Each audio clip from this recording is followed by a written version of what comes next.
Welcome to the JD Bunkis podcast. Happy Friday, everyone.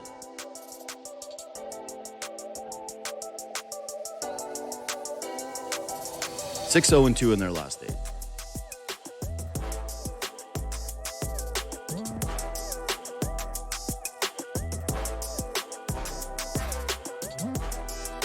Incredible. Maybe that's strong, but considering what we saw before 6 0-2, maybe astonishing. We've gone from tank watch to wagon watch with the Toronto Maple Leafs. This is like as big a departure in play as you could have possibly envisioned for this hockey team. Went from completely lifeless, bleak. What were you really looking at and saying, well, this is a real point of optimism with this team? Like, it was few and far between. Like, when I did my Maple Leafs grades with Myrtle earlier in the week, and part of me was torn doing it because I went, okay, well, there are some point totals, and everybody in the league stinks. And a lot of these guys have been playing better lately, so I probably have to bump this up. But if you would have caught me, like, right before Christmas, if you would have asked me for those letter grades on December 24th, they would have been all much lower. Everybody got the bump from a smaller sample of recent play. It's only been, I think, 2 games since I did those letter grades. But either way, just right now, they are passing the smell test. I don't know how long it's going to last. I totally get people thinking, like, it's always the highs and lows, right? It's the same old joke with the Toronto Maple Leafs. Like, they win a game, it's plan the parade. They lose the game, it's fire everybody. But this is, it'd be nice if the team could do it in a way at times where it didn't make everybody else on the outside look crazy. Like, if you're not watching the Leafs and you're just a casual observer, I could totally see how you would just be seeing the reactions of fans and media and going, oh my God, this again? But it's just, I don't know if there's, maybe, I guess the Sabres. That would be the only other team that comes to mind when we're talking about variance in play. Variance in their worst game to their best game. And Toronto, again, doing this without key players last night. Yesterday, I said it on Leafs Talk. I thought it was a schedule loss. When they went down 1-0, I was looking at it and going, yeah, this is sort of a let-up spot. You figure that maybe they don't get a couple of points here, and you're hoping that they can grab a couple against Vancouver on the weekend and then set it up for what is going to be a massive week next week with, the Colorado Avalanche, Utah Mammoth, who are very good at home, and, a game that some people are probably going to watch with the Vegas Golden Knights, who go to overtime, by the way, half the time. So you're going to have an overtime thriller with the Toronto Maple Leafs and the Vegas Golden Knights. The thing that really sticks out to me, though, and that I can't stop thinking about with this team is, I'm not really changing my opinion on them just yet. I certainly do not think of them as a contender right now. I think that there's a long way to go. There's a lot of season to be played, that this is a very nice stretch of hockey, but when you dig yourself into a hole the way that they did at the very beginning of the year, it takes a lot more than 8 games to really get people to trust you. Nobody should trust the Maple Leafs right now. Like, sorry, but that's not something that they've earned. But last night, Scott Laughton, he has a very memorable game. Like, puts together 19-1 in the faceoff circle and scores a shorthanded goal to send it to overtime. And it's a beautiful goal. It's off the rush. It's barred down. It's shorthanded. You'll probably, you're not going to be referencing that game every single night. It's not going to become, Matt Sundin scoring his 500th goal. But, I think that if a guy's having a great night in the faceoff circle, it's going to become a new point of reference. Like, if you're my age and someone's doing that, you're thinking, oh, that's Yannick Perreault.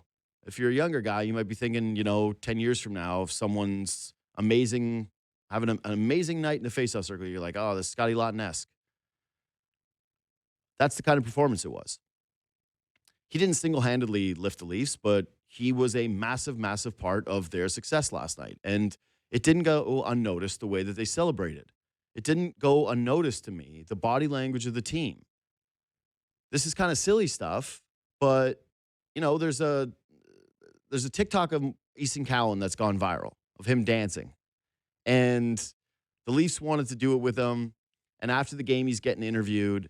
And you see Morgan Riley poking his head out of the dressing room. And I think you see Matthew Nyes and then Scott Lawton. And the three of them are all trying to get him to hustle to come into the locker room because they're excited to celebrate with the rookie.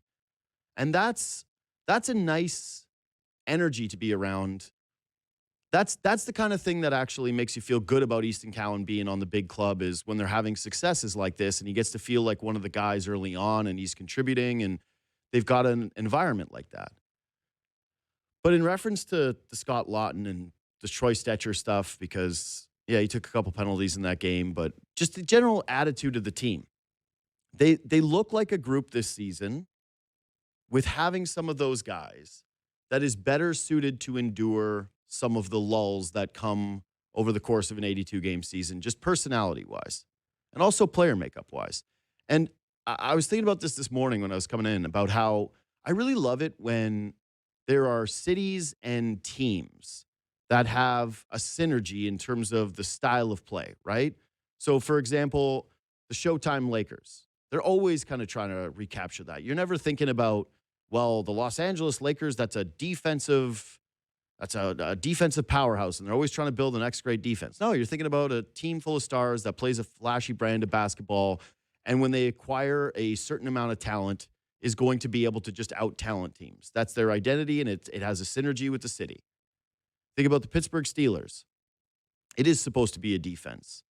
It's supposed to be a gritty, run-it-down-your-throat, AFC North-style football team with just enough from their quarterback, but God, their defense is going to hit you. They're going to hit you hard. And their fans love that. There's a reason why like a guy like TJ Watt resonates so heavily there. It's because they have a long-standing tradition of good edge players. You can go on down the line with this. Like that's what makes some of those cities, those sports cities, a little bit more special with their connection with the teams. And yeah, I think that the Blue Jays are becoming the premier team in Toronto, and I'm going to talk about them in a minute. And like that's the team that everybody's focused on. But yeah, the Leafs have had that long-standing run.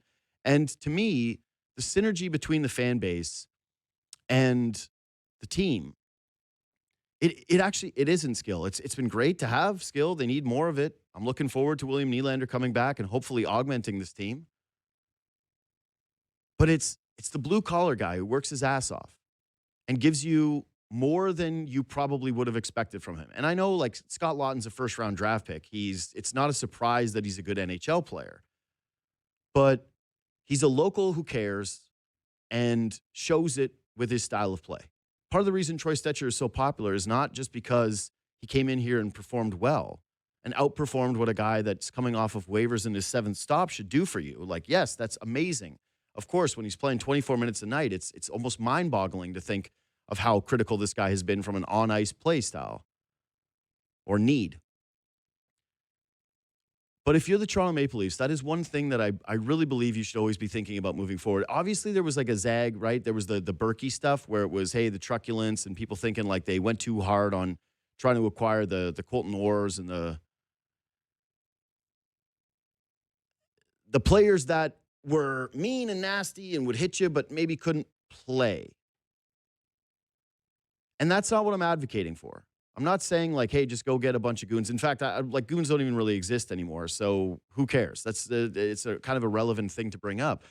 But the guys who wear their heart on their sleeve, who are really popular in a room, who can endure the tough times and make it an easier environment to be in, because it is hard to play here. I know that people always want to, like, I push back on this too. Like, I hate it when people say they ran Mitch Marner out of town. I don't really believe that. I think that it was a multi-layered conversation. But yeah, there's a lot of attention. And the media and the fans react a certain way because the team has not won since there were 6 hockey teams. It's loud here. It's noisy. When you're in a lull, it can feel like you're in a deeper hole than you're actually in. I acknowledge that. I'm a part of that. And so having the kind of guys who can give you a more consistent effort level, having the guys that when they step off the ice are going to have good perspective and be good teammates, that's like an added import in a market like this. And you see it with Scott Lawton. You see it with Troy Stetcher.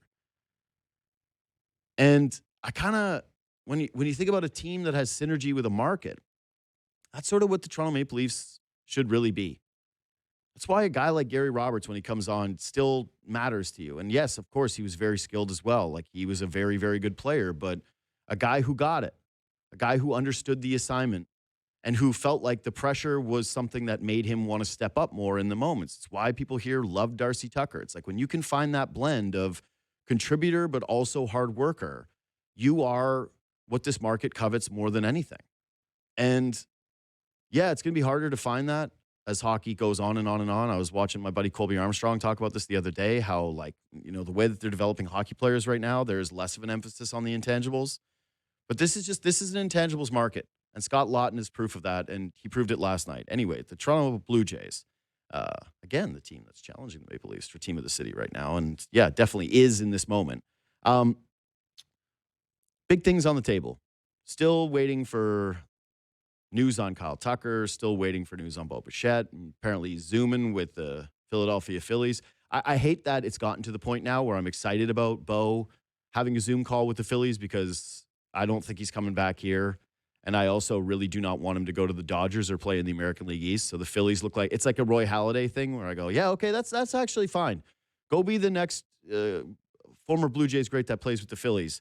We got some arbitration news, and then, yeah, we have a guy who had a great scoop this week. It's Mitch Bannon, Jays writer for The Athletic, up-and-coming rising reporter. What's up, buddy? How we doing? Doing pretty good. How are you, JD? I'm well, man. I'm well. So I want to dive right into it. You wrote this week. I'm going to read your words. It's far from a guarantee that the Jays land Tucker. He will likely have suitors across the league, and the Jays have already spent significant financial resources on 4 free agent additions, but Toronto's interest in the 28-year-old is clear. The Jays, as reported in early December, invited Tucker to tour the franchise's development complex in Florida. Players including Guerrero and Miles Straw have commented on Tucker's social media post this winter, and this is the important part. You didn't write that. But Toronto's recent recruitment of Tucker, a league source said, has been more aggressive, end quote. So I like this because I kind of felt like as soon as the Okamoto signing happened, more people started to zag a little bit more into like be very cautious when it comes to the Tucker reporting. And yeah, you've put it out there that the Jays have been more aggressive. And I'm curious if you've been able to dig into what exactly that means. Yeah, I have. I think they're being pretty aggressive in like the recruitment aspect of Tucker, and that's basically what was told to me. And then a couple hours after that was told to me, we saw George Springer at the side of like an indoor golf tournament with him, and that's kind of like this is the kind of stuff they're talking about. I don't believe that's the only instance of the Jays kind of actively recruiting Tucker like that. And yeah, money is going to ultimately talk. Money is going to be the thing that probably matters more than anything else in the Jays recruitment of Tucker.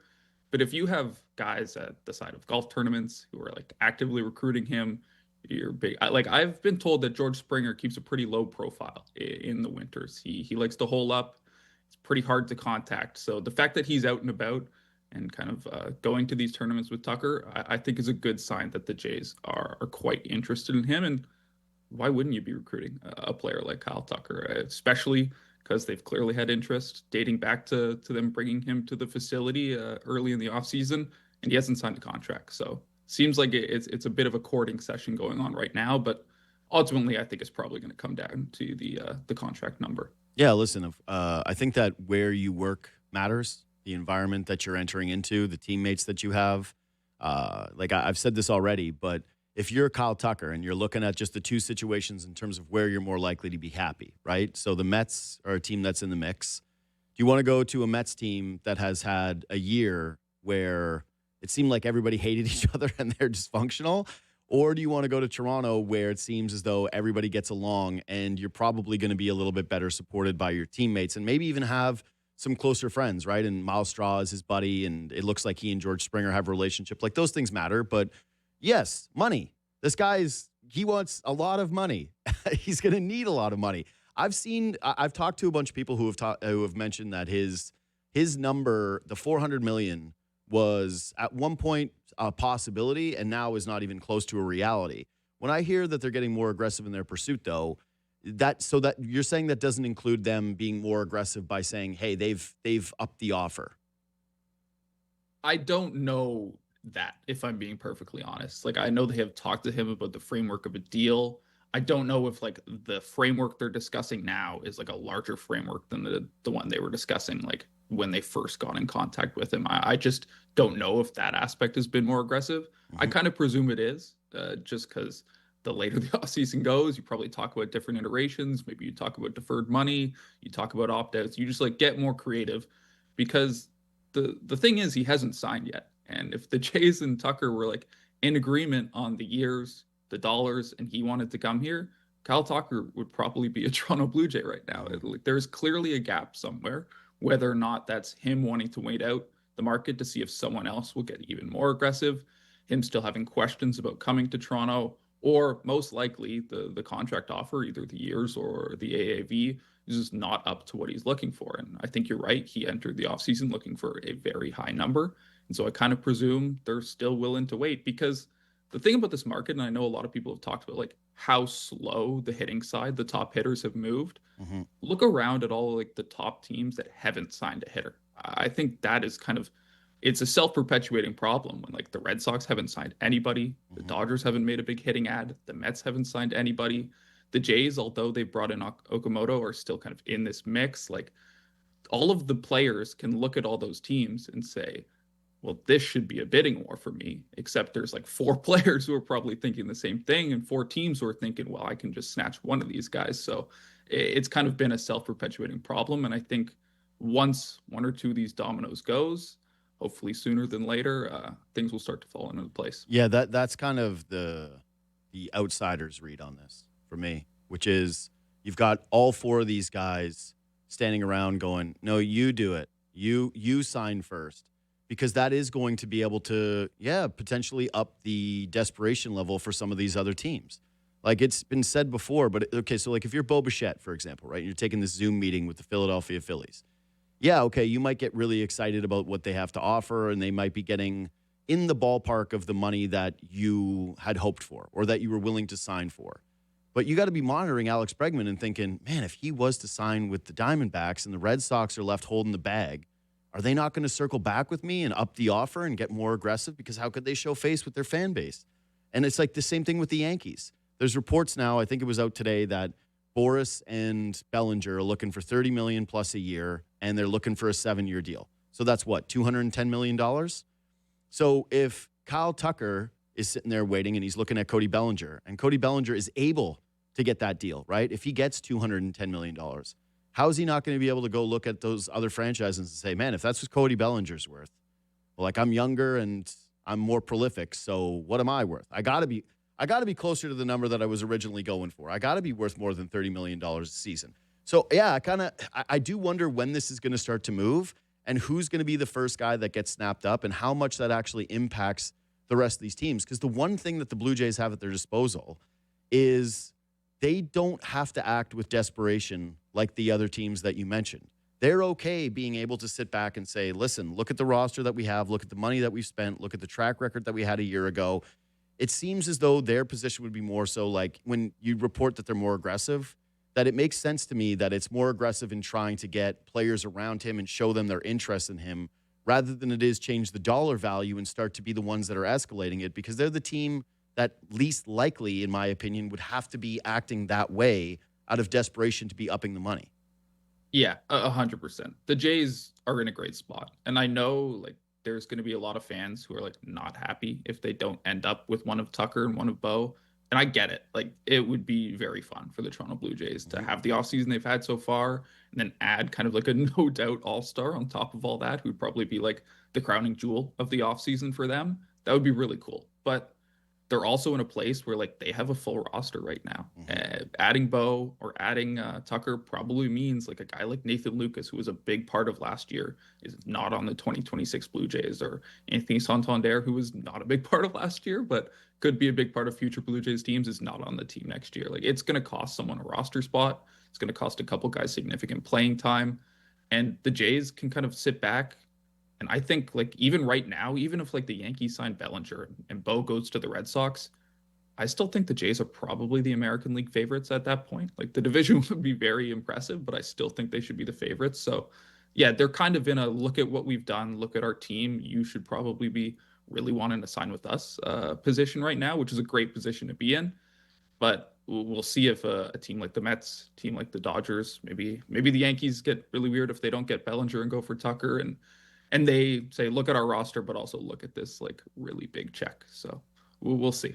I'm with you. I think that the Jays would be the favorites at this point. I don't want Bo to go to the Red Sox because of the optics, and like having to see Bo Bichette wear that uniform, I think would hurt a lot of people in a different way. To me, people are going to be upset if Bo does not re-sign with the Blue Jays, and there still is a large portion of the fan base that's like, sign Tucker and Bo still. Who cares about the money? Who cares about the play that? Deal with it later. And I get it because I was there for quite some time too. There was like a denial phase with me with Bo Bichette where I went, no, it's still possible. And I'm not saying that it can't happen, but I would still lean to thinking based on the moves that they've made that it's pretty unlikely at this point. And we're not hearing, and I know that they have contact with him, but we're not hearing about Zoom meetings with Bo and the Jays or progress with Bo and the Jays or a lot of reporting that, they're circling back with him and trying to make something fit still. But, the team to me in the division that I'm weirdly becoming the most worried about is not the Yankees or the Red Sox, it's the Orioles. And the reporting around them of, hey, they could start to accumulate some prospect capital and throw it out the door to get some starting pitching. And, yeah, just the Pete Alonso signing, them getting out early in free agency with Helsley. It's going to be an incredible division this year. And that's part of the reason why it just feels, I think there's an added urgency from this fan base of, well, just get one. Some of the doubt that you have that you are the best team. Yeah, I completely agree. Like the Jays are in win now mode right now. There's no other way to put it, and I feel like that phrase gets thrown around a lot. But like, there's no question the moves the Jays have made right now, the World Series run they had last fall, like this is a win now organization. And yeah, you can say a guy like Kyle Tucker is like a great fit for the next 4 or 5 years because George Springer's a pending free agent, Varshaw's a pending free agent. Like there's a lot of reasons that Tucker is a great long-term fit, but more than anything, he makes the 2026 Blue Jays really, really good. Yeah. And that's all you kind of really know right now. The Jays don't even really know what their team will be like in 2026 because baseball is weird. Things happen. Guys play different ways and get injured. But the one thing you have a pretty good grasp on is what your team's going to look like next year. And that's really, really good and has a really, really good shot to win the World Series. So go get someone else who helps that happen. I think that's a completely fair argument. So I want to do a little hypothetical talk with you because, yeah, clearly the Jays are interested in him. And as you reported, their interest is clear. You mentioned the dominoes that could happen because Atkins at his media conference is talking about how if they sign a good player, it's going to remove playing time from somebody else. Well, I would think that it has to just remove a roster spot from somebody else at this point, like period, point blank. And you mentioned Nathan Lucas, and you also mentioned Anthony Santander. And I believe that they are the two most obvious candidates that would be moved out if they did bring in Kyle Tucker. To me, I would personally be wanting to keep Nathan Lucas just based on the money and what he does defensively and just the versatility that he has as a player. And, he gives you a little bit of a buffer for 2027 if you're not able to come to terms with Dalton Varsho in terms of a defensive outfielder who can actually credibly play center field. But if Santander was made available, do you think he would have a market? Like his year was not very good, and yet there's a lot of deferrals with his contract. What do you think his market would look like? I don't think it would be very deep. Like I feel like if there was like a significant Anthony Santander market this winter, he'd probably already have been traded. Like I think you look at the production from last year, which was basically nothing, the injury history, the fact that he's getting older, the fact that his like main trait is power, which is the thing that ages the sketchiest. And like, he's not an on-base guy. He's not a speed or defense guy either. I think there's like a lot of reasons to be a bit skittish about Anthony Santander. I think there's a very real chance he has a decent 2026, but any acquiring team is taking the next 4 years of Anthony Santander, which is a pretty risky proposition. I think at the very least, the Jays would probably have to eat some of the money to move him. Maybe there's a team like the Pirates or someone or the Rockies. Who knows? So like the Rockies do weird stuff all the time. He might hit 60 home runs in Colorado. There's a team like that who's looking to make a little bit of a statement, looking to impress their fans with like a more of a big name player that could be interested in Santander at a reduced rate. But in terms of just like straight value right now, I'm not convinced that there's much of that. Yeah, and again, I know that there's already some people listening to this going like, why would you have to trade anybody? Great, just keep him as a bench bat. And it's like, yeah, well, at some point, guys also do want to play.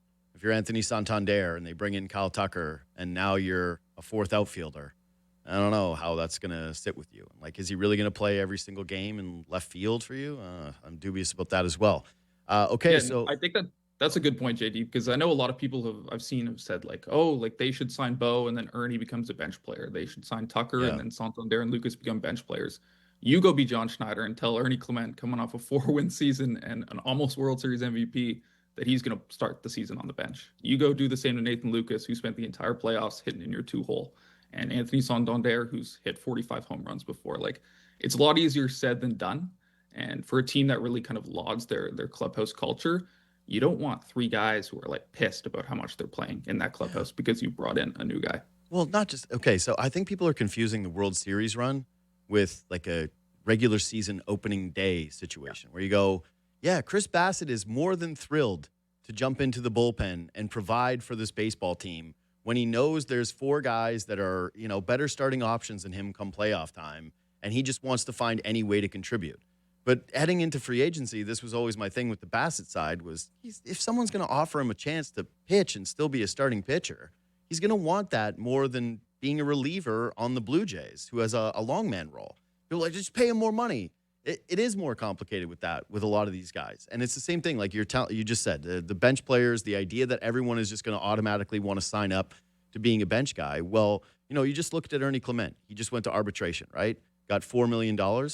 You don't think that he has aspirations to make more than $4 million to prove to people this year that he's an everyday regular baseball player and that he can replicate the year that he had and that his market will suddenly start to increase and he can get, life-changing money? Not that $4 million is nothing, but yeah, guys have other things at play simply than just the buy-in to be on the bench and they've already got their money. Not everybody has it already. So speaking of the arbitration, so Heineman, Varsho, Ernie, they all agree. Anything surprise you with that? No, Yeah. maybe the one surprising thing was that all 3 of those guys got a little more than what their projected was, but it looks like going across the league, like the projections were maybe a little low Okay. on everyone across baseball. So that's the only note on 3 guys. So then the interesting one just remains to be Lauer. Because, like I said about the buy-in thing, having your guys be – Lauer last season was incredible for the buy-in. Whatever they needed him to do, he did it, and he did it effectively. They're not very far apart. I think it's like around $1 million. Yeah, I think it's a little over $1 million, which I guess when you're talking about 4.5 to 5.5, that is kind of like a lot. And especially when you're talking about the Jays currently being like right on the cusp of like the final CBT threshold. Now, if they sign Kyle Tucker, that's like we don't even ever have to talk about a CBT threshold for the rest of the year. They're way beyond that. It's kind of a non-story because they're spending a lot of money. But if they don't add anyone else, kind of the over-under there is going to matter a lot. I'm sure that's one of the reasons the Jays kind of dug in here. The other interesting aspect is I think the Players Association is going to be very interested in this case. I think the other teams, the other GMs and front offices are going to be very interesting because there is a bit of like a potential precedent setting here because I've heard that it's very uncommon for guys like Lauer who leave the arbitration process, go either get non-tendered or go to Japan or go to Korea and then come back in. It's very, very uncommon for those guys to come back and get less than what their previous kind of benchmark in ARB is. And the Jays number that they filed at is about $500,000 less than what Lauer's most recent arbitration number is. And yes, he's no longer a full-time starter. Yes, he had a year in Korea. Yes, this is like, it's a very unusual circumstance, but I think it's going to be more than just kind of Lauer's representation and the Blue Jays that are interested in what way this one goes. Well, yeah, that would seem to me like if you're Eric Lauer, you're trying to make sure you do right by not just yourself, but by the players that come after you. Yes, every player who gets non-tendered, every player in ARB who goes to Korea will be looking at Eric Lauer as a potential precedent set for them moving forward. So this last one, and this is on him, which is it did kind of shine a spotlight for me on what exactly he is to this team moving forward. Yeah, I think like we kind of already knew that. Like you look at the fact that Jose Barrios is probably the 6th starter right now, and you're like, a lot of things are going to have to happen for Eric Lauer to be starting as much as he did last year. And I think you look at the way they used him in the playoffs, and I think that's probably the more likely role, at least come opening day, where he's like a 1 1/3 to 2 inning lefty, especially because I feel like the left-handed options in the bullpen are one of kind of like the question marks around this team. And Eric Lauer's just like been really good for the last year. So I don't know if he's going to start 15 games for the Jays. If that's happening, either Barrios has been traded or some other things have gone really sideways. But I think he's probably more likely like a surefire bullpen arm come opening day. Yeah, I would think that too. But then when you're looking at the bullpen arm and saying, all right, if they're not going to roll 6 starters to start the season, right? So, and yeah, maybe Bieber doesn't start the year healthy, and they can afford to push him back a little and be overly cautious. But if they get everyone healthy and Barrios is still here, my bet is that Barrios performs better than Cody Ponce. Like, he's Jose Barrios, and if he's healthy, I'm just going to bet that the guy with that track record is looking solid in the regular season, that they lean on him, and that they're not going to try to force him into the bullpen, or what exactly is the role, right? He kind of has to start for you, and especially at the money. So that puts Cody Ponce in the bullpen as kind of I can eat 2 innings for you here. I can eat 2 innings for you there. And yeah, okay, you could have 2 long men, I guess, and one's a lefty, one's like, fine. But it also doesn't fit too well. And listen, you can never have too much starting pitching. We saw this with the Dodgers. I'm not saying that something has to happen, but it kind of does feel to me, if you're up against that CBT threshold and you've got Barrios and you just committed to Ponce, that Lauer could sneakily end up as an odd man out here. It's like you do have those thin options in the bullpen. I really like them. I hope that doesn't happen. But I would at least think that it's on the table at this point, especially if you're starting to negotiate and those things aren't going swimmingly well.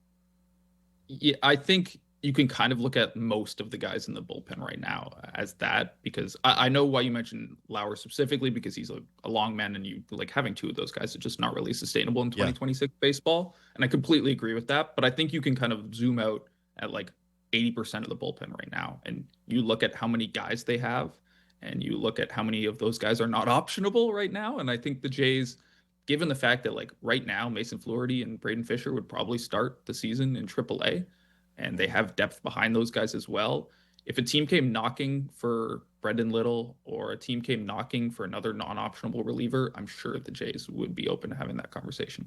I'm sure the Jays fans would be open to that Brandon Little conversation as yeah, well. Maybe for specifically the one guy I mentioned, I'm sure. But I'm team Brendan Little in 2026. Like, that guy there was like a 2.5-month period last year where he was like the best left-handed reliever in baseball. Yeah. And I think a lot of people who watched the postseason saw the postseason and kind of forget how good he was. And yeah, it's going to take some coaching. It's going to take some work from Brendan Little to get back there. He's got to not have his confidence shaken after what happened at the end of last year. But I would be betting on Brendan Little, not trading him right now. I think that's the only thing for me, is when you see a guy get shaken in the playoffs who's a relief pitcher, and then knowing that the sample doesn't really matter as much up until that next moment, I'm a little spooked. And it was like the Devin Williams thing, where people were like, oh, he should be the closer. He should be the closer. I went, I could see that situation playing out where he comes to Toronto and he's unreal and he bounces back and he's the closer. And then you get in the postseason, his first outing, I'm sitting there saying, I don't feel good. I don't feel good based on what this guy has done in the past. Hey, Mitch, again, great reporting. Thanks for making time for the show, buddy. And hopefully we talk to you soon. Yeah, sounds good. Thanks, JD. See you, man. Have a good one. All right. We're going to take a quick break. I want to come back, and I've got Dave Dameshek later on the show. Plenty of football stuff, but also, just a very strange thing happened in college football last night, and I got to talk about it for a couple minutes. That's next.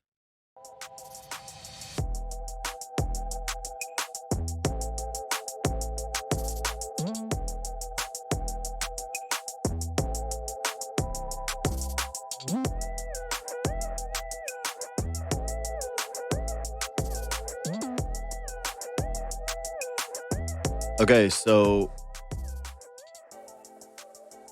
2 quick things here before I get to Dameshek. And actually, might try to throw in a couple of NFL picks in this segment too. I don't know how many people care about the portal window in Toronto. This just isn't a huge college sports town, and there's very few people I know that are diehard college football fans. What I will say, though, is I do think people care at least a little bit about the intrigue that is this story, which is college football players and college athletes in general just being able at the end of the season to jump to wherever they want to go, and how many are going. Mentioned the other day about the percentages of college football players that are entering the portal year over year, and it's become, kind of madness. And yesterday during the Fiesta Bowl, which had a really exciting finish. I was rooting for the kids at Ole Miss just because all the things that they dealt with and feeling like that was more of a one-off situation. It was cool to see the University of Miami back, but I'm not a Carson Beck guy. So, yeah, a little crushed for Ole Miss. But the reporting gets done that Damon Williams, one of the premier quarterbacks that'll be heading into next season in college football, had decided to recommit to Washington. And why is that weird? It's because he had already signed a contract with the Washington Huskies, then tried to renege on that contract. His agent and him part ways. And it's, by the way, this contract is for $4 million. That's the kind of money these guys are getting now. Tries to bail on a $4 million contract, tries to basically work his way to LSU, like Lane Kiffin villain watch just going through the roof. Again, this guy's one of the top quarterbacks in college football, and certainly next year. And then gets threatened legal action and ends up going and deciding, you know what, I'm not going to do this. I am just going to stay in Washington and not have to deal with this headache. And, now he's tweeting about how he's committed and, he was sorry that this thing ended up happening. But my God, who's going to believe anything short of you were facing a lawsuit and you ended up having to opt back in? But to me, just the takeaway from this is very simple and clear. College football, and I'm saying this, and college athletics, they need to act now. They can't keep kicking this problem down the line and hoping that somebody somewhere is going to come up with a solution. And the issue is that everybody's getting paid. Everybody's pockets are still getting lined. The money's coming in. Everything is flush. But at some point, I'm begging them, somebody has to look out for the kids. I'm not talking about the universities. Like, who cares? I had fun in university. I don't know what the university experience is now. I don't know, there's a lot of good there. But in terms of the institutions themselves, I'm not really looking out for a school. What I do think is valuable is being a student athlete. And my worry is that we're just losing that. It's just gone. We've turned everybody into a professional athlete that's, turning 18, 19 years old. That there is no more, these guys are turning down NFL money now moving forward. You're going to see older quarterbacks in the NFL coming out in the draft because why wouldn't you take the money to stay in college? $4 million? It's pretty solid cash. Think you're going to go in the second round? Look what happened with the Shek kid this past season. Look at watching a guy like Carson Beck who returned to college football. The money is real. And I'm not saying that the kids shouldn't get paid because obviously that needs to be the case, but these rules around the portal need to change.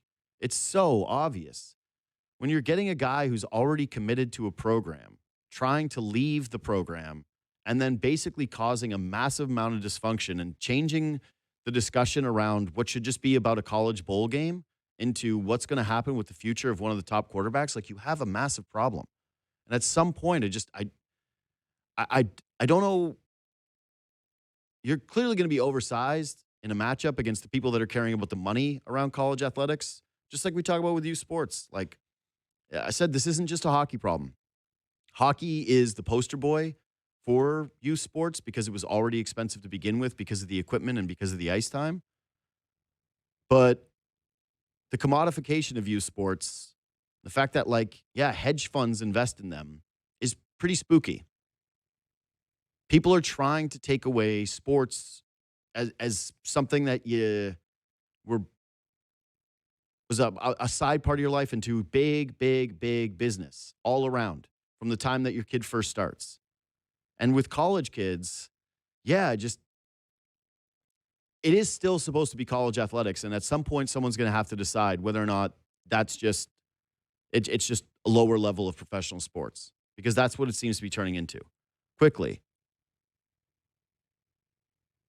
The boys sent me this stat today, and I think that this is if this bears out, if this continues, then clearly, again, another league is going to have to look into a solution. Greg Wyshynski reported Thursday that of the 682 games played this season, 26% of them have gone to overtime. It's the highest percentage since 05-06. So, this has happened before. The previous high was 25%. So we're not talking about a massive departure. But when you're looking at the standings right now, everybody's got a ton of overtime losses and everybody's kind of sitting around the same positioning. And I don't know why the league wouldn't look at this if this continues and just like think about their third period play. Once you get into like the last 8 minutes of a hockey game and it's tied, you all know it. I know it. Both these teams are playing for a point, especially if they're in the standings. Nobody's really going for broke, and you don't really want your team to go for broke. And I don't think that that makes for a very good product. You know, you can criticize basketball all you want because there are a lot of flaws with that game. And it's not great when people say, oh, well, just watch the last 5 minutes. Or, you know, even the NFL, it's who's going to get the ball last. Some of that can be frustrating at times. But you want the end of your games to be the most exciting part. And hockey right now is suffering, I think, a little bit with the opposite, which is why would you watch the last 8 minutes of a tied hockey game? Both these teams are going to play for overtime. And I know Gary Bettman loves the parity, and having every team have a shot is great business for him, I guess. But at some point, if this continues, like, I don't know how you don't shift to the regulation win being we're 3 points, overtime loss 1, overtime win 2. Like, incentivize these guys to play a certain way so that the end of your games feel like they're higher stakes. Why is this bad? I just don't. I don't have anybody that's explained to me once why a 3-2-1 system doesn't make any sense. Like what? Records, historical point gathering? Do we really care about that at this point? Is that really a thing still? Who wouldn't be looking at it just like easily through the lens of, okay, how many regular season wins did you have? Like you could game out the math to figure out what the points would be in the past and do it modern era versus past. Like, what's the case? I don't feel as though there is one. So one of the stories of the season to me is parity is fine, parity is great, but can we at least make regulation wins more valuable outside of just the number nerds telling us they're more valuable in terms of an indicator of a team's success? Someone tell me why. Again, at JD Bunkis, Twitter and Instagram. Just give me the counter, because I've never heard a halfway decent counter as to why the 3-2-1 system is not better for this league and why it wouldn't create a more conducive product when it comes to. And also, like, you know, I think a lot of people are tired of 3-on-3. They're tired of the defenseman ragging a puck and taking it out of the zone and circling it back. And it feels, it does. A lot of it feels very flukish.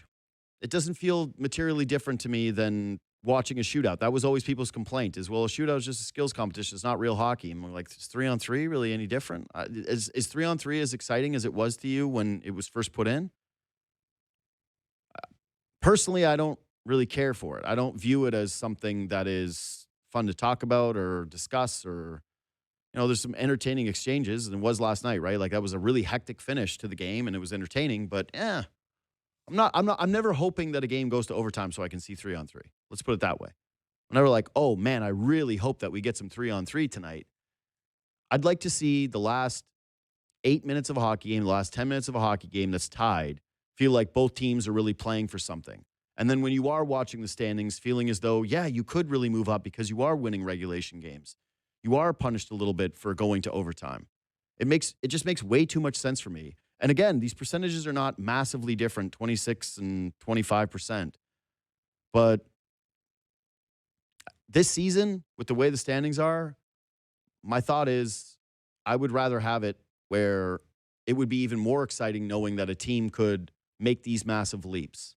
Anyway, last thing before I get to Dameshek, just a couple of picks. I've been dreadful this year. This has been one of my worst NFL seasons of all time. So take that for what you will. I like the Packers. I like the over in that game. I'm not touching the Rams. Hate to say this, Bills fans. I think that this is your year. You have to get it done. But I kind of like the Jaguars. I'm looking at that Jags team, and I think that they're complete. And I know Trevor Lawrence is way more of a mystery when it comes to the postseason, but I don't know. I really like the Houston Texans. I think that they're potentially going to blow out the Steelers and that the Steelers are going to have a really tough time to score. I like the Eagles to win, but I like the Niners getting points. I don't really trust Jalen Hurts. I think that Philadelphia has been kind of up and down. There's a part of me that looks at them and says, hey, it's playoff time. They're probably going to figure it out. these are the two teams that anything could happen in this game, and I would go, yeah, that makes sense based on the year that both of them have had. Those are my picks. All right. Subscribe to this podcast, leave 5 stars, do all those things. It's always very appreciated. I am going to take a quick break, and we are going to come back. I went long with Dave Dameshek, one of the greatest, one of the absolute best guys. We did a segment of one question for each one of these games, and then we did a little Penguins talk at the end because he is a big Pittsburgh guy, so we had to talk about Sidney Crosby heading to the Olympics. Quick break, that's next. So if you are watching this on YouTube, you're about to see me in my office. I talked to Dave Dameshek yesterday, and luckily it was after all the NFL news had happened, so I don't think that anything was missed. Here it is. One of my favorites, it's Dave Dameshek of Football America and the Shek Show. Thank you. You know, you can really tell where we live. You know, like you're out in California, that skin, and then mine, just like the pasty white. This is going to be tough look for me on television this time around. I honestly might hit a tanning bed after this. Like this is an eye-opening experience for me because at least most of the time I'm with other Canadians and they look just as like ghostly and turkey skinned as me. This is a different situation. This is tough. Well, I don't know if I turned white watching the fourth quarter of my favorite team, the Steelers, against the Ravens, or if I'm still flush from my journey up to cloud 9. I'm still hovering around up there.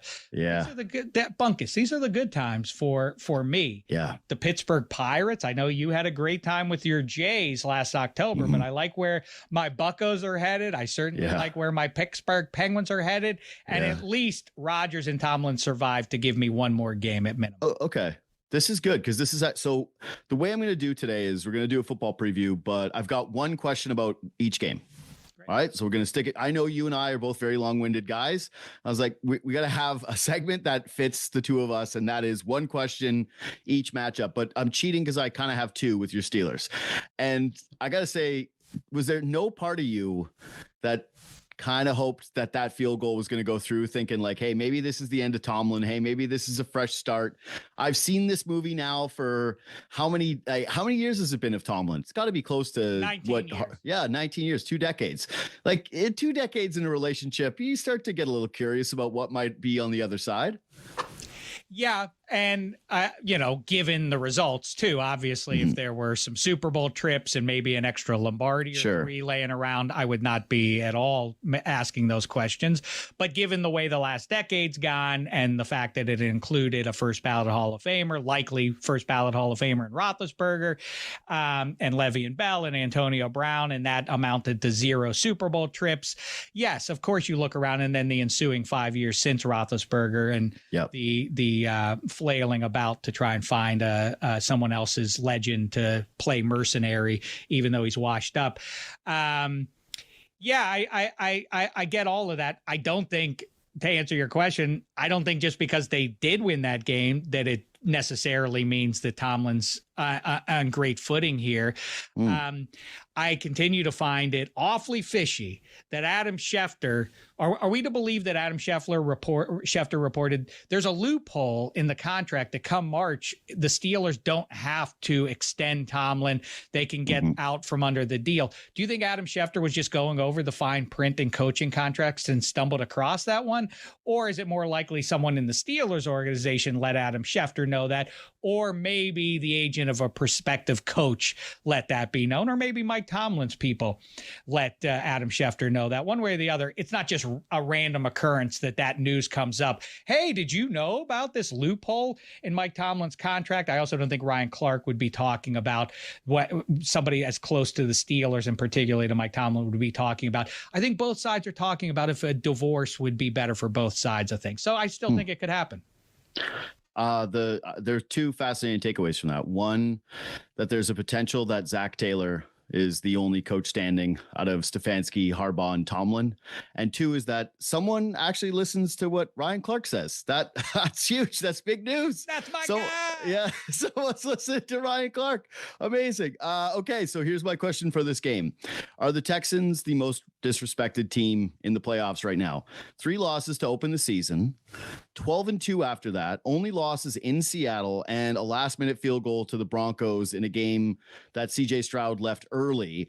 When outside of that, beat the Niners, beat the Bills, beat the Chargers, beat the Jags, and beat the Colts, Chiefs, Ravens when it mattered. And yet I don't think anybody's really talking about them as a Super Bowl contender. And all I'm really hearing, and granted, I'm on the outside and I've got my own little Twitter anecdotal echo chamber like everybody else, is about the Steelers Monday night home record and how they're a live dog and DK Metcalf's coming back. I'm looking at the Texans and I like genuinely feel that their body of work is as good as anybody's in the AFC. I think part of the people have been talking for 6 or 8 weeks now about like are Mahomes and Lamar and Josh Allen all going to miss the postseason? And I think that's perpetuated by the network partners and otherwise that they're legit nervous about that the name brand guys. I think on the other side of that, a lot of self-identifying football fans don't know much about Trevor Lawrence's Jaguars. I don't think they know a ton about the Houston Texans. There's not a ton of history with those teams.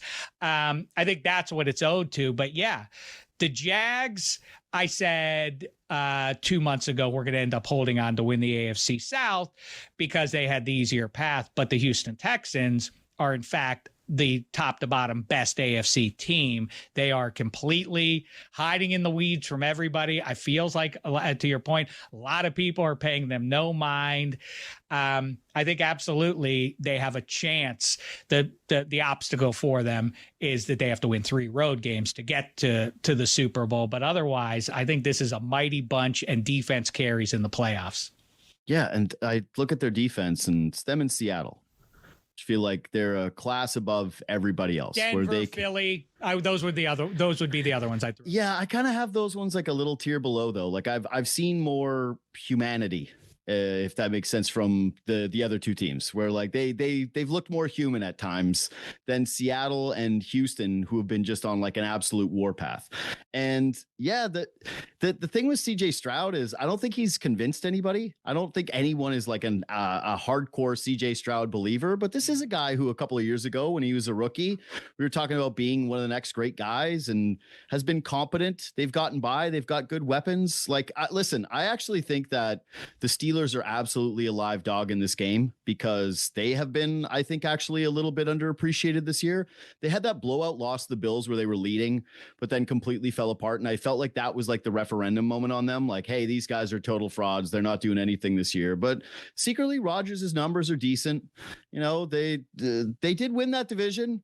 Granted, it was a missed field goal, but everybody had them written off as, hey, don't worry, the Ravens are going to get healthy. They're going to win it. The Steelers did pull it out. I don't know. I'm not a huge Steelers guy. I do think they're going to lose this game, but man, I'm really looking at the Texans as this. What's more likely? I feel like this could be like a real big Texans beatdown, and then we're going into wildcard weekend divisional weekend, and it's, hey, these guys are legit. Okay, the Bills and Jaguars. Well, yeah, I hear everything that you're talking about there. Yeah. With the Super Bowl in play for them. Continue. I don't want to get into more long-winded Steelers stuff of just trying to be like, hey, my Steelers are a live dog. My question for these two teams: does the winner of this game represent the AFC in the Super Bowl?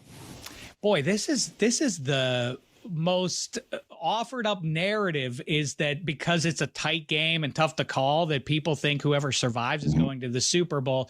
I think Sean McDermott is coaching for his future in Buffalo. And I like the Jags quite a bit. Obviously, Trevor Lawrence seems to have turned the corner, durably turned the corner too. It doesn't feel like a little 2-week snap of him playing well.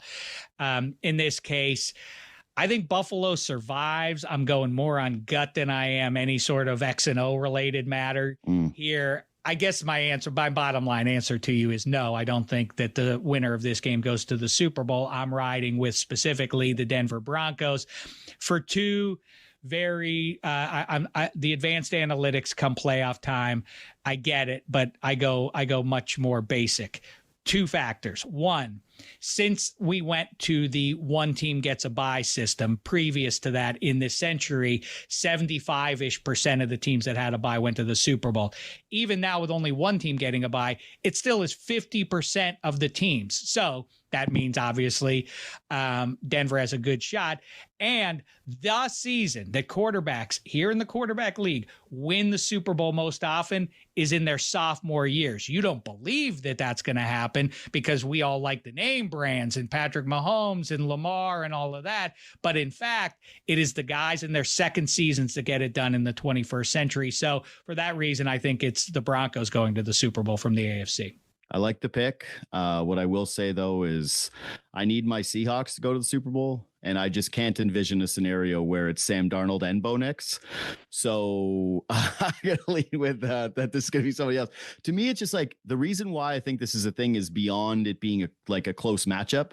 I think it has to do with, one, of course, there's some pedigree with Lawrence and a little bit more momentum than with the CJ Stroud, just because he was supposed to be a chosen one quarterback and he's finally putting it together. They get Jacoby Myers, and I guess he's the piece that makes everything fall into place, right? Mm-hmm. But to me, in the AFC, the Jags are the most complete team, and the Bills have the best quarterback.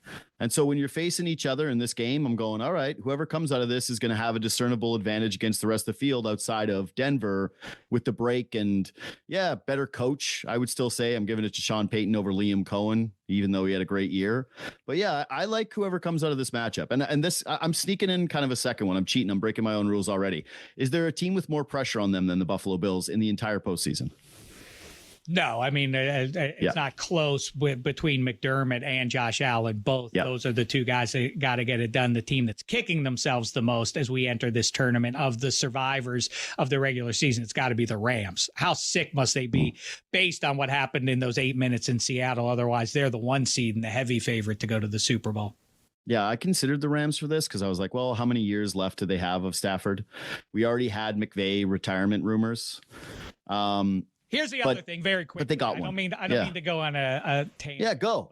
But the thing with Josh Allen there's a certain weight that people are pushing, like that the Bills should go to the Super Bowl this year now that Lamar and Mahomes and Burrow are out of the way for Allen. I have to go back to the thing I talk about a lot, which is 1 Lombardi a year. That's an inconvenient truth for a lot of people. There is no math that allows Josh Allen to get at least 1 Lombardi, and Lamar and Joe Burrow, and for Mahomes to get at least 1 more, plus CJ Stroud, plus all the cats drafted last year. And that is a loaded QB class officially now between Jaden Daniels and Caleb and Nix and May and all of that. And, now you have Stafford and, Joe Flacco type run's going to happen once every decade or so. There aren't enough Lombardis to go around. It's not a given that Josh Allen's going to win one. And I suspect that this year's going to go very much like the previous AFC playoffs have gone. Yeah, you're right about the added weight of not having those guys there. But to me, the weight is more about he is in his peak prime right now. Like, I don't know if do I think Josh Allen's going to fall off a cliff? Do I think he's just suddenly going to become a bad quarterback? No, I don't. But, I'm looking at Lamar and the Ravens this year, and he wasn't running. There was a few times in that game where you had to watch him and you went, oh no, they lost contain. And then all of a sudden he's not running down the field for 40 yards with a blocker in front of him. And, he's going to be 29 years old. And I think Lamar will still be good, but I'm not certain how long he's going to be able to take those hits. He wasn't practicing on Wednesdays. He's a little bit slower this year. He left with a bruised back in a huge playoff implication game. And I feel the same way with Joe Burrow, which is you see the rise of some of these younger quarterbacks, and the game moves quickly. And if you're Joe Burrow, you have to be looking at the landscape and saying, I am unquestionably the best quarterback left in the field. And this has sort of got to be my time. There's clearly pressure on the coaching staff. There's clearly pressure on the GM.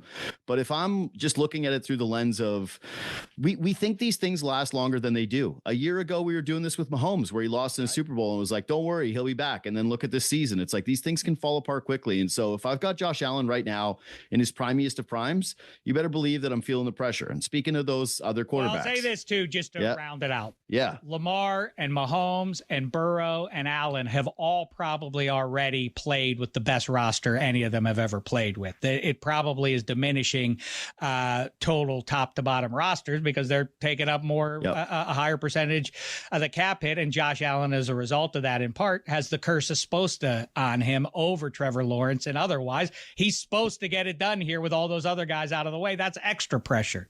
Yeah, well, and then you consider how Bills fans every year, they do the same thing. Like, I can't believe our front seven's soft again. You're like, yeah, that's what happens. You're paying a quarterback a ton of money. I can't believe we haven't figured out the wide receiver quotient yet. Like, yeah, that's what happens when you're paying this guy a ton of money. That's why when you get the real deal at QB, but he's still on his rookie contract, that's the sweet spot. Well, then that brings me to the next game, which is, well, only one of them, I guess. But does the winner of Patriots Chargers, is that the quarterback that we now anoint into that class? Ooh, I like that question. I think the answer is yes, because Drake May at this point is great, but we haven't seen him do it in January. And Justin Herbert is great, but we've seen him in January and he keeps falling on his face. And he did exactly a year ago in his last shot at this thing. I think the most compelling element of this game is Vrabel v. Harbaugh. That they both have a certain amount of they're both experienced in this spot, and Harbaugh in year 2 typically gets it done. I think that the ability to heat up Justin Herbert is limited. That's the weakness of this Chargers team is obviously their 2 tackles. And that's not something that the Patriots have really taken great advantage of over the course of the season. If May gets this one, it sets up for exactly what I'm talking about. All those sophomore QBs with Caleb on the other side, it sets up some juicy storylines. So yeah, I'll ride with that. If Justin Herbert can vanquish the inability to win in the postseason, maybe the Chargers take on a different hue as well. I like your angle though, too, which is like, I hadn't considered that, which like, who's the best tough guy coach? That's what's on the line between these two. It's like, who's tougher? Like Vrabel looks bigger and tougher, but Harbaugh has like the dad, I drank milk every single day, tougher thing. I like that angle. That actually might be the pivot of the way that I look at this is like the stakes are higher between these two. Got jacked about a decade ago. They all all of a sudden randomly became fitness guys. Yeah. That it then moved on to head coaches is real weird. D'Amico Ryans and Dan Campbell. I mean, they're a bunch of ass kickers. A lot of head coaches could beat up their players, which is weird.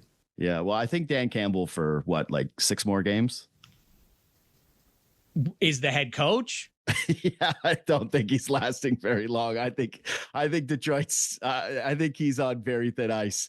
I would have got the offensive coordinators are everything. I've been talking about it for 3 years. They're more important. I mean, who's more important to San Francisco, Kyle Shanahan or Brock Purdy? Who's more important to the Chicago Bears, even at the high end talent with Caleb Williams? Is it Ben Johnson or is it Caleb himself? This exists all over the league. This thing about, well, John Harbaugh's available. Oh my God, let's fall all over himself to get this retread guy. Did you see what Liam Cohen did a year ago? He came over, people laughed at his press conference, and now he's completely turned around Trevor Lawrence. The progressive offensive minds are where it's at. They are the straw that stirs the drink in pro football now. Yeah, I think that there are a few exceptions. Like, I do look at Ryans and I do look at Mike McDonald in Seattle. And I say, yeah, if you're an innovator on that side of the ball and you can like help identify and have the advantage of, no, we have one of the best 3 defenses in football and you're able to counter some of those offensive minds. Like that's the thing about watching McDonald this year is the way that they just like destroyed the San Francisco 49ers. That's Kyle Shanahan who did when it was Pete Carroll versus Kyle Shanahan, it was over before it began. You just knew that this guy was going to put up 40 points on Pete Carroll and you're going to be like, oh, it's a defensive coach. Yeah, chew your gum, Pete. But against Mike McDonald, it is a different story. But I agree with you. Like the writing was on the wall with the Dan Campbell thing and Ben Johnson. Like we absolutely knew. But that's why, I kind of think even though he is a depreciated asset, I like Mike McDaniel as a more attractive, like, hey, if you can get him in the building as an offensive coordinator, despite his failures in Miami, I would be way more excited about that as a fan. If my offense stunk and my quarterback was a project, than if we signed John Harbaugh at age 62 years old. Yeah, right. Some guys just, it's a weird mystery, Bunkis, that some guys are great tacticians with the X's and O's, but then you elevate them to be the leader of all men in the locker room, and they can't pull that off. Whereas some guys are great at playing foreman at the work site, but they can't get down into the nitty gritty. It's very strange. But I think a lot of teams out there are thinking right now, boy, I'd love to get Mike McDaniel as the offensive coordinator. I think somebody's going to give him a crack as head coach. There aren't that many great options out there right now. I think he's going to land somewhere as a head coach. Yeah, I think so too. But yeah, like again, you're probably not excited about it as a head coach, but if he did land with your team as an offensive coordinator, you would be thrilled. It's the Josh McDaniel. Like that's the one where it's like, hey, you get him back as your OC as a Patriots fan, you're thrilled. You hire him as the head coach of the Tennessee Titans next year, you're devastated. It's not going to work. It's not going to do anything about it. Okay, over the NFC. Is there a way that Bryce Young can lose this game, but you think that he actually is the guy for them again next year?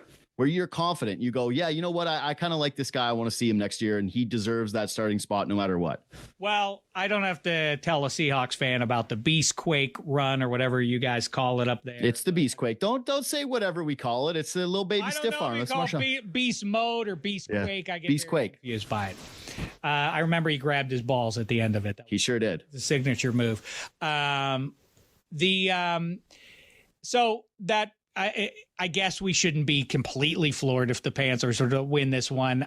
I am staying away from a number that big. I don't love double-digit favorites in the regular season, no matter who it is. And so I certainly don't love it in a postseason game. I do like the Rams to win fairly comfortably against an overmatched Panthers team. The Rams, they rightly consider themselves ripe and ready to make a run here. Like I keep saying, they're the team that's got to be the sickest. They really should be the 1 seed, but as long as they can transcend the Panthers this week, they're kind of more or less in the spot that they would have been in had they survived the Seahawks that night. Yeah, you really going to miss out on Rams home field advantage? Like SoFi, that's the place to be. I do think weirdly on the dome track and all of that, I do think it presents some form of an advantage for the team constructed as they are. Sure. And I guess the kicking balls, you get your favorite little kicking ball if you're home, and that matters for you too. So yeah, there's definitely some advantages, but yeah, I still view the Rams as the favorite in the NFC. Like I think that they're the most complete team. I think they're the most dangerous team. And for me as a Seahawks fan, I'm just hoping and praying something happens. Like I'm rooting hard for the Packers this weekend because they're the 7, right? So they would play Seattle. And I'm like, yeah, that'd be perfect. Or the Niners, like get this thing done. The last thing I want to see is Seattle gets home field advantage, and then the first playoff game they have is against the LA Rams, who, they needed a little bit of luck. They needed a little bit of luck to beat the LA Rams. All right, Niners Eagles. I'm with you about the Niners. That would be, I know, to wish for your rival to pay you a visit in the playoffs. A team that'd be number humiliated. It would feel bad. It would feel extra worrisome. Like we can't lose to this team. That aside, I think the matchup. I don't think you'd be hard pressed, even with the outsized self-confidence the professional athletes have. I think you'd be hard pressed as a Niner to walk in there like, this time will be different. They won't handle us the way they just manhandled us 2 weeks ago. This time will be different though. So this leads me into the Niners Eagles game. The Niners, we did this little thing where Purdy got hot for 3 weeks and we ignored the defense and we went like, hey, these guys could win the NFC. Maybe they are contenders. And that Seahawks game to me actually was illustrative of it's the Panthers at the very bottom and that it's the Niners that are just a little bit above them in terms of the least threatening of the NFC to me. But this is the question for this game. Down 7 points, your life's on the line. You get Brock Purdy or Jalen Hurts making a drive. Who do you have more confidence in? Well, so long as I get to bring Shanny along with him. Yeah, no. It's just quarterback for quarterback. Like one guy who has won a Super Bowl and has been just phenomenal in a couple of them versus somebody who, is the Mr. Irrelevant who got destroyed by Seattle last week, did absolutely nothing. Who do you have more faith in? Because I think my answer is Purdy. I think my answer is Purdy too, but this is a perfect setup for every quarterback isn't the same, and every quarterback wouldn't thrive no matter where you sent him. If you traded Brock Purdy for Jalen Hurts, which team would win that deal? I think certainly the Niners would, right? Shanny would know how to use Jalen Hurts better than Brock Purdy, who's a ham and egger in at least half of the pro football towns. Probably would get a little more exposed without the whiz Shanny telling them what to do. Definitely. Like we saw Mac Jones look great, right? Like, and now there actually is a part of me that wonders, man, if they had just done the pivot to Darnold, right? Like if they had just been Darnold's first team instead of him going to the Vikings, does he ever leave there? Like, is Sam Darnold now the quarterback of the San Francisco 49ers? Shanahan, I would say, is like the number one coach in the NFL where I feel as though any quarterback that he's going to get, that he's picked outside of Trey Lance, which I don't think was his guy. There's always an exception to prove the rule. KOC now has JJ McCarthy, who he has to make work, or else his track record isn't 100%. I call him 9 on this show. He's 9 to me. He's not. He's. Right. I respect him. Name. Yeah, so JJ is his off the field. If I interview him, he's JJ McCarthy. But if I'm referencing the football player, it's 9. Yeah, I will say this. I think the Niners lose this football game. I think the Eagles start to turn a little bit into playoff Philadelphia Eagles. I trust the pedigree more. I do think that we disrespect Jalen Hurts a touch, given that he has won and he has proven himself to be a big game player. But yeah, you're a sports bettor like myself. There is nothing more frustrating than laying like any points with Philadelphia and watching them in the first half of a football game be in complete control and kind of like start to switch over to other games. You're like, all right, I got this one. This is the Eagles team against a mismatch group. And then you turn it on in the third quarter and Jalen Hurts has 6 passing yards. You're like, oh, what happened to this football game? Why has he not been able to move the ball on outs? And yeah, the running game hasn't felt the same. The push tush kind of feels dead, which is underrated with that team. Like the push tush is non-existent with them anymore. That's not a threat. They're calling penalties every time they do it successfully. And then when they do it, it's usually, maybe 50-50 at this point. It used to be 100% for 2 yards. You're right about everything you said so far there about these Eagles. And one thing to add to it, I feel like they are now something along the lines of what the Patriots were for the first 20 years of this century, which is whatever they're doing that they get away with, that works for them, don't try to apply it to your team. Consider, as you say, they take entire halves off of pro football games. Their head coach in a league that you need someone who provides an advantage tactically, their head coach is Nick Sirianni, everybody. Nick Sirianni is their head coach. And they have been in 2 of the last 3 Super Bowls, and both of those were against Patrick Mahomes, and they won one of them. Don't think you can get away with some of the crap that the Eagles get away with. I don't know what voodoo's going on over there beyond Roseman. I think the big factor here in this game is, first of all, I declared the Niners ceiling lowered when just Nick Bosa went out. The Super Bowl was not in the offing for them once he went out. And then Fred Warner went out, and that really diminishes what their potential is, which is too bad because they could have had home field all the way to the Super Bowl. Meantime, it's what the Eagles are getting back. They got Jalen Carter back. I have the Jenga theory that if you remove the wrong piece, the whole thing's going to implode. The Eagles defense is very different and much worse without Jalen Carter. And now the Jenga piece of the Eagles offense, Lane Johnson, is coming back. They run the ball. They're a much better offense when Lane Johnson is out there, just like the defense is with Carter. Ergo, give me the Eagles in this one. Maybe a little tighter than people anticipate, 27-24. Okay, 27-24. All right, so then we like the Niners to cover at least. I'm having it both ways. A lot of these games, I'm having it both ways. Yeah. Yeah. I will say that this is a weekend where if you're a fan of the teasers, you're teasing the dogs. Yes. Like it's a lot of, that's what I like anyways, is a lot of, hey, give me a few extra points with the dogs. Although I am going to stay away. I'm tempted with the Rams and the Panthers to just say, man, 17 and a half, if I could just put it there. But that just reeks too of like, the game where it's the kickoff game where the first drive they go down there and all of a sudden you're looking at it and you're like, oh, now it's 10 and a half. And then it's a 3 and out and they've got the ball and you're like, oh, this is the stupidest bet that I ever made in my entire life. How could I end up doing this? So I'm just that one's a complete stay away from me. How weird is it that there's this has to be in playoff history. This has to be one of a weekend with more home dogs than we've ever seen in pro football, or just about. I really do think that, this is as wide open as it's been, but this is the way all sports are going, where all these leagues want parity. And we're seeing kind of the fruits of that. I don't know if I hope that we get back. I like dynasties. I think we've had this conversation before. Like, I like having the measuring stick. Like, everybody in Toronto hates the Dodgers now, right? Like, obviously, rightfully so. They beat our team in Game 7 of a World Series. But to me, it's like, had the Jays beaten the Dodgers, it would have been so much more meaningful than so many other World Series matchups that we've seen.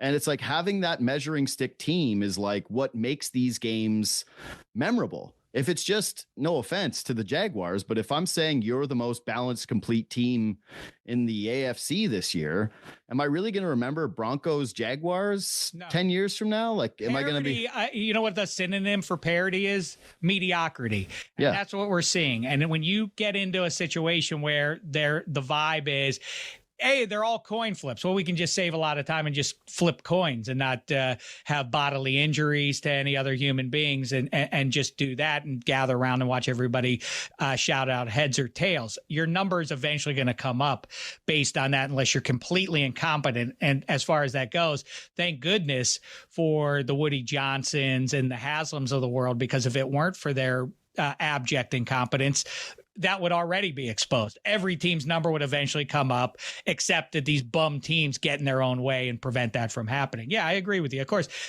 what were Magic and Bird saving the NBA from? A 70s in which just about every season a new team won the title. That's unsatisfying, whether or not people want to acknowledge that or understand that intellectually. You want to be able to point back and say, I saw those Edmonton Oilers dominate the 80s and the Islanders before them.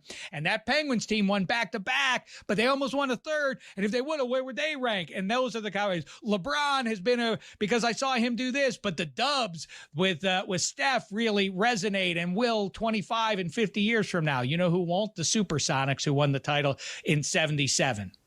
That hurt me personally because I'm also a Seattle Supersonics fan. Oh, I'm sorry like, I got bad news for you. I know. Supersonics. Yeah, I know. It's the worst news ever. There was I watched Marshawn Lynch not get a carry at a 1 yard line to win a Super Bowl. And I watched United States hockey tie a gold medal game in my country. Those are the two things that I watched in sports that were the worst. And I was like, you just can't possibly be worse than that, you would think. But no, losing your basketball team that you grew up with and watching them turn into the best team in the NBA in a parity era that somehow is going to be able to skirt that's worse than anything else. I think that is. I agree. Imagine you're the Browns. If you're a Browns fan, I don't know what that team is that calls itself Browns residing in Cleveland, but the Browns play in Baltimore and have for quite some time. But I do agree with you. In fact, that was such a dark moment for the city of Seattle. That entire calendar year, 2008, was so bad for Seattle sports fans. I created an award that lives on to this day. It's the Sonic Award. The Sonics, with Rookie of the Year, Kevin Durant in tow, don't just leave progressive and fancy Seattle. They do it to go to Oklahoma. They moved to Oklahoma. The Mariners were supposed to be good coming out off of the 116 wins. They were irrelevant. The Seahawks were supposed to be good. They weren't. The Huskies, I think, won one game the entire season, and that was against winless Wazoo. It was a very sad year for Seattle-based sports fans, is my point. And so I give out an award to the sports town that suffered the most in the past. Didn't watch the NBA for 2 full years after. I was like, I cannot do it, and it still hurts to this day. Last game, Packers Bears. I've been told this is the greatest rivalry in professional sports. This is the first time it's been meaningful, I think, in my lifetime. Is there anything either of these teams can do in this game that will make you trust them moving forward? I mean, I'll be vaguely surprised if Jordan Love and LaFleur can't put it together and win this game. I think if you're going to get the Bears, you better get them right now in the NFC North, because they're going to be a better version probably of themselves a year from now. In the meantime, the thing that I don't understand is the LaFleur might get fired if they lose this game. It's one thing. There's like LaFleur Atlanta stuff. It's super weird, but what I mean, it's not what he did with Jordan Love, and that was a specious draft pick and prospect and all of that he turned into a high-end QB. But have you seen the Malik Willis stuff as well? I mean, this guy was also a bust. If you want to talk about the import of a good offensive coordinator, a guy who knows who's a QB whisperer, I refer you to that situation in Green Bay. I like them. I like Ben Johnson quite a bit too. Caleb Williams, I don't know that he's ever going to solve this just because Josh Allen became more accurate as he went along doesn't mean that anyone else is going to be. Caleb Williams is electric, but he is imprecise with his throws. I think the Packers, despite the lack of a pass rush since Micah Parsons went down, probably is able to turn him over once or twice, and that's the margin of victory. Yeah, I trust the Bears' future. Yeah, I'm saying this year though, I don't trust either of these winners to come out and challenge the Rams or the Seahawks or the Eagles. Neither one has a great defense. I mean, they both have mediocre. That's just defenses. That Niners game against Chicago, everyone was like, it's a classic. It was a classic. It was a classic. I'm like, all right, I guess there was a lot of points, but it didn't feel like a classic in the sense of that these were just these unbelievable game-breaking plays. It's like, yeah, quarterbacks, like if I watch a guy hit a bunch of 3-pointers and he's wide open on every single one of them, like if Klay Thompson in that game where he hits 11 is wide open on every single one of those shots, I'm not like, wow, that was the greatest 3-point performance I've ever seen. I'm thinking about the other team like, hey, at some point you probably want to defend Klay Thompson. No, he's wide open from 3 every single time. That was the way that I felt during that Bears-Niners game, where I'm like, okay, well, both these defenses just are terrible. It wasn't, wow, what genius offenses that we're watching here. It was the inverse. So not to be a hater, but yeah, I just don't think that either team comes out of this and I'm like, oh yeah, no, the Packers are a real threat. There were moments with the Packers for me where when they still had Micah Parsons and I wasn't convinced that this defense is terrible, but then I watched Derrick Henry run with Tyler Huntley for 4 touchdowns down their throat in a game that mattered. And I went, all right, yeah, like I can write you off. You're the same old. That's the LaFleur thing that is on his resume. Is every year he's been there, he's had a soft ass defense that gets just ran on by everybody. Totally fair. I'm trying to think of for some reason you put in my mind when with all that you just said there right at the end when you talked about the Ravens. I love playing what if. And, what if the Rams survive, their chances survive that Seahawks game, their chances of going to the Super Bowl would have improved. But I mean, what would have happened with the Ravens? What would be the conversation now? Because to your point about wide open 3-point shooters, you're on to something when you say, I don't know about Aaron Rodgers against that defense. And, they seem schizophrenic from the outside looking into the Steelers. They beat the Lions when the Lions just had to have it, and they went in there and did it. Like, well, how did that happen? Well, they didn't heat up Aaron Rodgers. That's how. Mm-hmm. But then they lost to the bum Cleveland Browns. Why? Because they have a good defense and specifically a great pass rush, and that turns Aaron Rodgers mortal. But then they beat Baltimore. How'd they do that? Baltimore doesn't have a pass rush. Bad news for Steelers fans. Houston Texans rush the passer great. And so I think that to bring it all the way home, I think that's a great point. You have to contextualize who they're going up against. Just the matchups matter. The Niners could do it against that Chicago Bears team. They kind of got exposed. They could not stop Seattle from running the ball, and they couldn't run the ball on Seattle's defense. I think that formula is what applies when they head to Philly this weekend. And by the way, I was leaning with the Packers as well. But now in talking to you, like there's one obvious play, and that's just the over. I was at I used to work with the guy I worked with a guy who helped in the probably 2 decades ago, used to be a part of help building NFL sports books in Vegas. And his only advice to me always was whatever is the game with the highest total, take the over, and whatever the game with the lowest total, take the under. And I'm guessing that I haven't looked at the totals yet, actually. I've seen all the lines, but I always neglect the totals. The totals are the thing that I always come back to. I would bet that the total on that game is going to be the highest of the weekend. You can do that game with point spreads, but I think it's a better thing to do with the totals is the ones to the point of whoever counseled you previously. The fishiest looking ones are the one wow, that number's way too low. Not low enough as it turns out. That's always the one. That's it. It's you're 39 points. You're telling me I can't get 39 points. And then they're Texans Steelers is 39.5. These are 2 playoff teams, and that they're not going to combine to score 40 points in a game that matters. That's right. They're not going. Yeah. What your buddies, Bill Simmons and Cousin Sal do the Vegas zone of the half point or the 1.5 point. The totals version of that is 44.5. Yeah, that's a good one.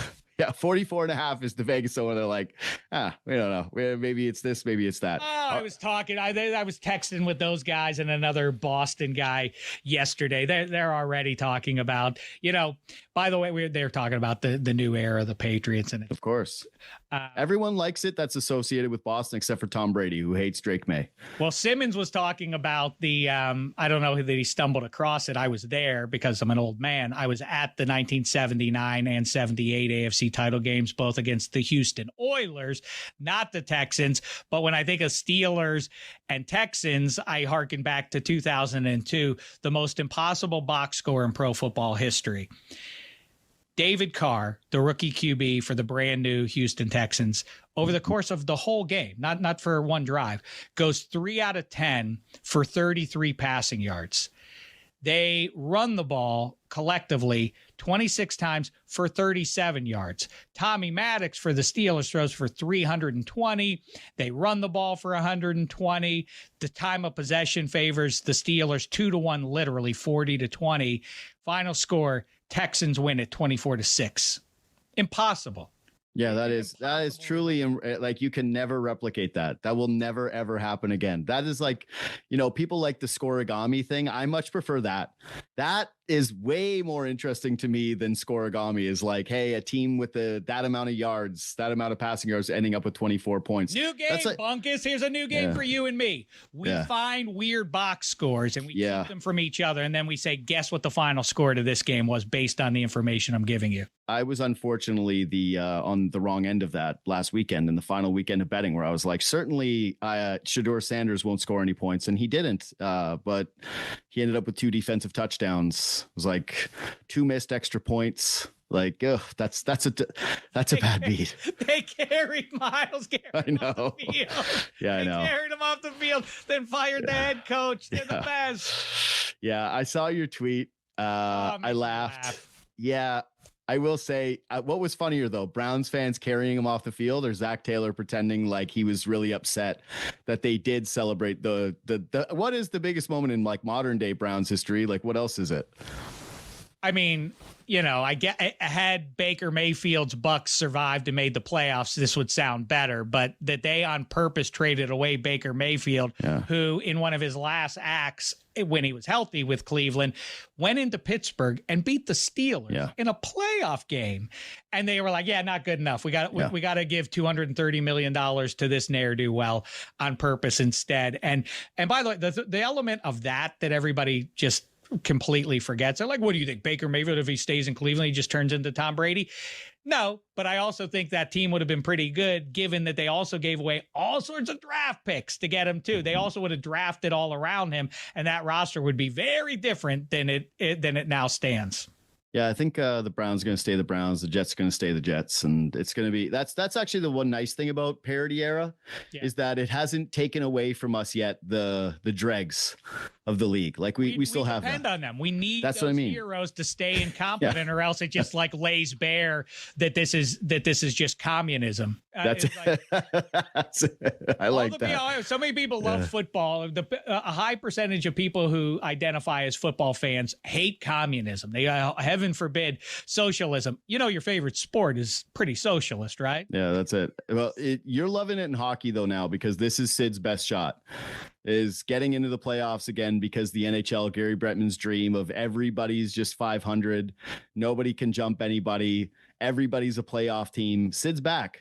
But we get to cheer for our Team Canada, because you are a member of Cheering for Team Canada with Sidney Crosby. This will be the last time that you root for Canada at the Olympics. I'm the anti-Gretzky. I cheer for Kid Crosby to score big goals on behalf of Canada. I know that, but I'm saying I'm sad that this is the end of this, because this will be the last time that he represents Canada at Olympics. Talk about being a witness to things that matter, not to mediocrity. Make sure you behold everybody. Number 87, as they call him, the greatest grinder in NHL history. What a show he's putting on once again, that it seems like they have, I don't know, I don't want to say successfully yet, but it does feel like they've bridged from the previous era into a relatively bright short-term future, so long as 87 can stay healthy. How's your Stu Skinner experience so far?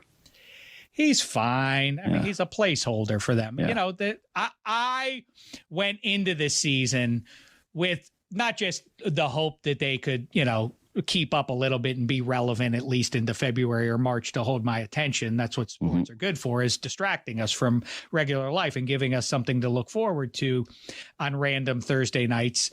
You know, the thing that I didn't understand the pessimism on the level that it felt to me like, given what relative to what the Penguins have put out there the last 5 years, I think they're 4 lines deep-ish. With now their defensemen are garbage, but Erik Karlsson's been much better than expected and looked much better than he has the last couple of years.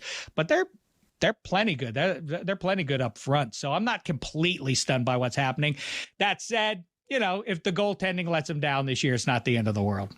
The way that I would put it is, it would be like if the Jets or the Browns, but everybody hated them and like made fun of you every time you lost. Like Jets and Browns fans, I have friends who cheer for those teams, and it's very like, hey man, I'm sorry this happened to you. Why do people in Alberta care about the Toronto Maple Leafs, that they hate them? They've never done anything to anyone. No, they're never good. It would be like me hating the Jets. They're completely moronic and pathetic. Why do you care what happens with them? Of course, but the difference with the Canadian dynamic is that 40% of our population lives in Ontario. And so the Leafs get just this outsized coverage. Everybody focuses on the Leafs. And it is a little similar to like the New York thing with the Jets, but football is so big that everyone ends up fixating on whoever's good. And like right now we're having Jags conversations. It's not like constantly New York Jets, New York Jets. Leafs get knocked out of the playoffs and all the other Canadian teams make it. And the conversation is about on national TV, what happened to the Leafs this year? And the poor Edmonton Oilers and the, you know, Winnipeg Jets, they feel irrelevant. And then there's like this weird little Don Draper. What's the other guy's name in the elevator? I can never remember his name. It's that relationship. It's like with Vancouver. Vancouver thinks they have a rivalry with Toronto, but we don't think about them at all.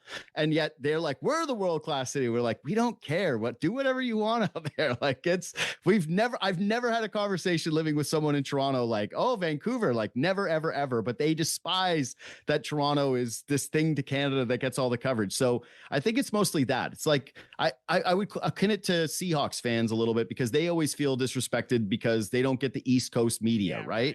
But it's like the whole rest of the country feels that way with Toronto, where they're like, you guys suck. You haven't won since there were 6 teams. You're an embarrassing organization that has had failure after failure in like unbelievably embarrassing ways. Like they could have had Bobby Orr.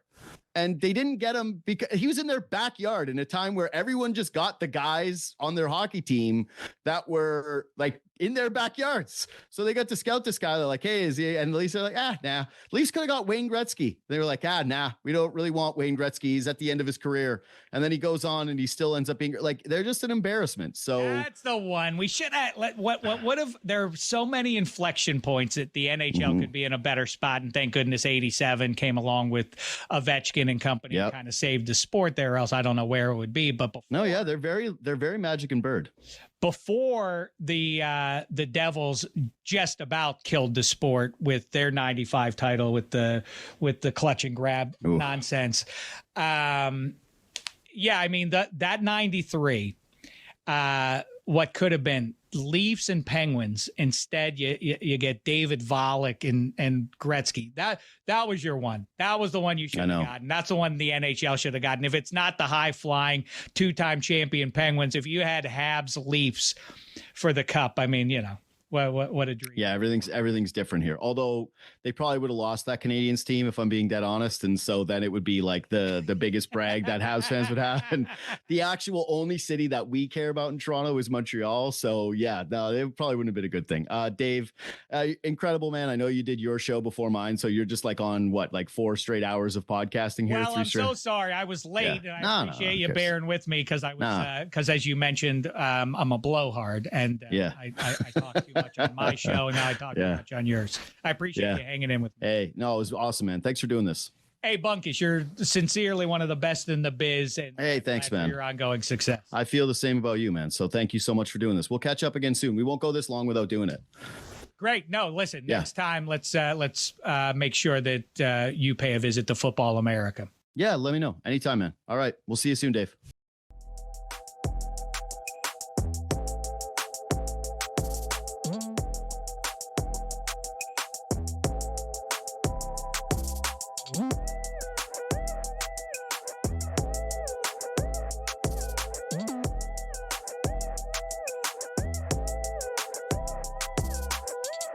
Somebody should have told the Ottawa Senators what the Streisand effect is.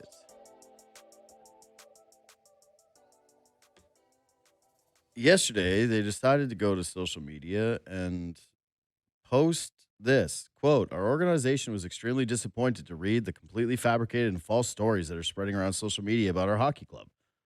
Linus, as in Allmark, is away from our team for personal reasons, and he has asked the entire organization's support. We ask that people respect his privacy, but clearly that request was not heard by the lowest forms of trolls and sick people who scour the internet. We are disgusted that outside forces are attempting to disrupt our hockey club. This statement will put an end to the ridiculous speculation that was spread online." Listen, I don't care.